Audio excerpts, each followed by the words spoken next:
தற்பொழுது சாட்டை துரைமுருகன் கள்ளக்குறிச்சிக்கு சென்று அங்கு கள நிலவரத்தை ஆய்வு செய்வதற்காக சென்றுள்ளார்.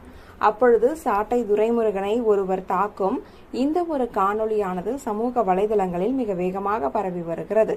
அது மட்டுமல்லாது சாட்டை துரைமுருகனும் அவரை திரும்ப அடிக்க கை ஓங்கியுள்ளார். இதுகுறித்து தனது சமூக வலைதள பக்கத்திலும் அவர் பதிவு ஒன்றை போட்டுள்ளார்.